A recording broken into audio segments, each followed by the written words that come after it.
मुझसे शेयर नहीं करता, yet what he loves I can't share. Okay, मुझे इस बारे में, उसकी पसंदीदा चीज़ों के बारे में अभी भी कुछ भी पता नहीं है। Okay, next, silence surrounds us. I would have him prodigal, returning to his father's house, the home he knew, rather than see make and move his world.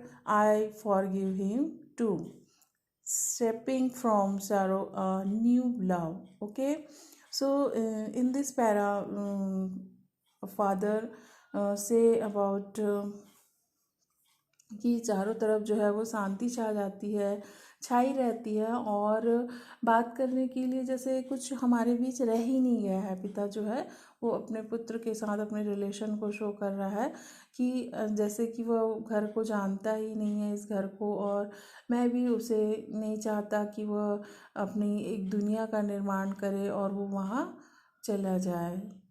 Okay, मैं उसे क्षमा भी कर दूंगा। Rather than see him make a move his word. कोई भी पिता जो है नहीं चाहता, कि हर पिता की इच्छा होती है कि उसका बेटा जो है उसके साथ एक ही छत के नीचे रहे, प्यार और भरोसे को उसके साथ बांटे। So father is being more protective about, but he cannot seen his child his own word. Okay, क्योंकि किसी भी पिता को यह अच्छा नहीं लगेगा कि उसका बेटा जो है वो अपनी अलग ही दुनिया जो है वो बसा ले।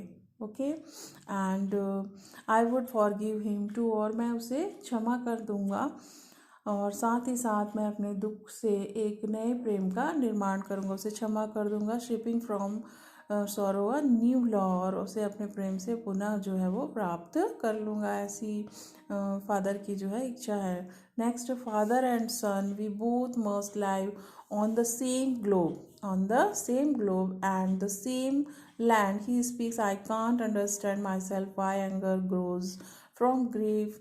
We each put out an empty hand and longing for something to forgive. Okay, तो यहाँ पर पिता के द्वारा कहा जा रहा है कि हम दोनों पिता पुत्र जो है वो एक ही घर पर रहना चाहती है, एक ही छत के नीचे रहना चाहते हैं, और साथ ही साथ वो कहते हैं कि मैं खुद को भी नहीं समझ पाता हूँ, उसको भी नहीं समझ पाता हूँ, और क्यों मुझे दुख के कारण जो है वो क्रोध उत्पन्न हो जाता है। Speak I can't understand myself why anger grows from grieve. जो दुख है उससे क्रोध क्यों उत्पन्न होता है।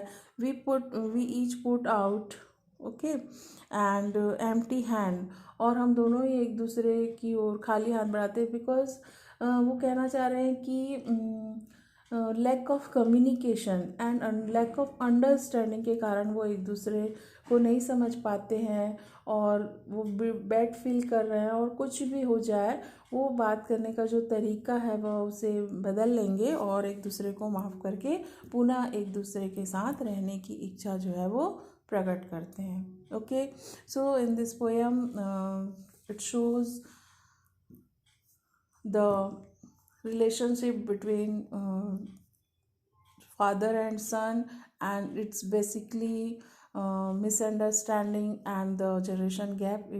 This type of atmosphere was appearing. Okay, सो कवि जो है पूर्णतः व्यक्तिगत अनुभव की बात करते हैं इसमें, और काफ़ी हद तक ये सार्वभौमिक है जो कि हमें आसपास देखने को भी मिलती है, क्योंकि सबसे ज़्यादा पीढ़ियों के अंतर के कारण जो है ये सारी चीज़ें जो आती हैं, और एक दूसरे के जो विचारों की जो मिसअंडरस्टैंडिंग है, जनरेशन गैप, और साथ ही साथ जो डिफरेंट व्यूज़ होते हैं, जो विचारधाराएं होती हैं, उसके कारण भी जो लाइफ स्टाइल जो है वो डिफरेंट होने के कारण भी ये सारी चीज़ें जो है वो देखने को मिलती हैं। Okay, so this poem is and. Okay, thank you.